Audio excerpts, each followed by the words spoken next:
Assalamualaikum warahmatullahi wabarakatuh.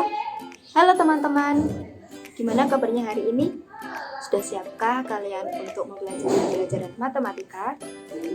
Kalau sudah siap, di video kali ini kita akan membahas materi tentang garis dan sudut, yaitu materi kelas 7 semester 2. Oke, sebelumnya perkenalkan, nama saya Indah Nuraini dari jurusan Tadris Matematika Universitas Islam Negeri Sayyid Ali Rahmatullah Tulungagung dengan NIM 12041832337. Oke, langsung saja ke pembahasan yang pertama, yaitu kita akan membahas tentang pengertian, yang dimana di materi garis dan sudut, pengertian yang harus kita ketahui antara lain titik, garis, maupun bidang. Yang pertama yaitu titik.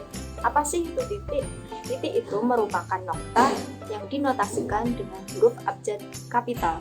Contohnya titik A, titik B, titik C, dan seterusnya. Lalu apa itu garis? Garis itu merupakan garis lurus yang di setiap ujungnya itu memiliki tanda panah. Tanda panah itu dimaksudkan ialah bahwa panjang dari garis itu tidak terbatas. Garis itu dinotasikan dengan huruf abjad kecil. Contohnya garis G, garis H, dan seterusnya. Selanjutnya, apa itu bidang?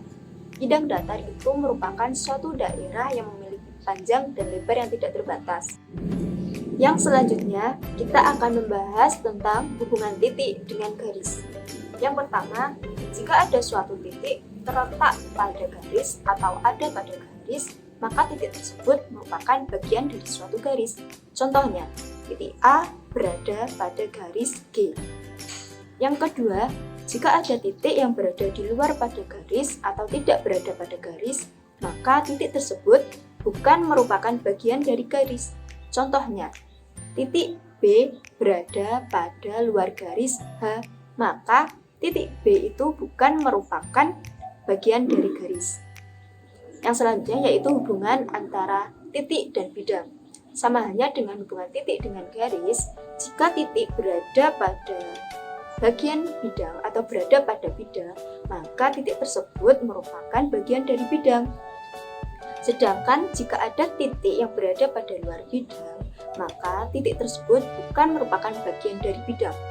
Contohnya, titik A berada pada bidang alfa, maka titik A itu merupakan bagian dari bidang alfa. Apabila ada titik yang berada di luar bidang alfa, maka titik tersebut bukan merupakan bagian dari bidang alfa. Contohnya, titik B berada pada luar bidang alfa. Yang selanjutnya yaitu hubungan antara garis dan bidang. Hubungan garis dan bidang yang pertama yaitu apabila ada garis berada pada bidang, maka garis tersebut merupakan bagian dari bidang. Contohnya, garis G berada pada bidang alfa, maka garis G itu merupakan bagian dari bidang alfa. Yang kedua, apabila ada garis berada di luar bidang, maka garis tersebut bukan merupakan bagian dari bidang. Contohnya, garis H berada pada luar bidang alfa, maka garis H bukan merupakan bagian dari bidang alfa. Dan yang ketiga yaitu garis menembus bidang. Apabila persekutuan antara garis dan bidang itu merupakan sebuah titik. Contohnya, garis L menembus bidang alfa. Yang selanjutnya yaitu adalah hubungan antara titik dan titik. Yang pertama, apabila ada dua titik maupun lebih, dikatakan segaris jika berada pada garis yang sama.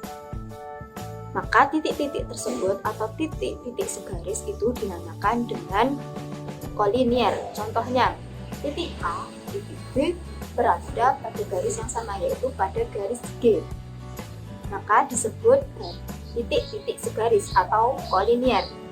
Dan yang kedua yaitu apabila ada dua titik maupun lebih berada pada bidang yang sama, maka dikatakan titik-titik tersebut yaitu sebidang. Maka titik-titik sebidang itu dinamakan dengan koplanar. Contohnya, titik A dan titik B berada pada bidang alfa, maka titik A dan titik B itu merupakan suatu koplanar karena berada pada bidang yang sama. Yang selanjutnya yaitu kita akan membahas kedudukan dua garis. Yang pertama, dua garis dikatakan sejajar apabila ketika kedua garis tersebut diperpanjang tidak menemukan titik potong dan arahnya itu sama. Garis yang sejajar itu disimbolkan dengan garis dua miring. Yang kedua yaitu garis yang saling berpotongan, yaitu apabila kedua garis itu diperpanjang maka akan menemukan titik potong. Yang ketiga yaitu garis yang saling bersilangan. Garis yang saling bersilangan itu ketika ada dua garis yang diperpanjang itu tidak menemukan titik potong dimanapun, tetapi arahnya itu tidak sama. Yang keempat yaitu garis yang tegak lurus. Garis yang tegak lurus itu apabila ada kedua garis atau ada dua garis yang diperpanjang itu menemukan titik potong dan membentuk sudut 90 derajat, maka disebut dengan garis tegak lurus. Dan yang kelima yaitu kedua garis saling berhimpit.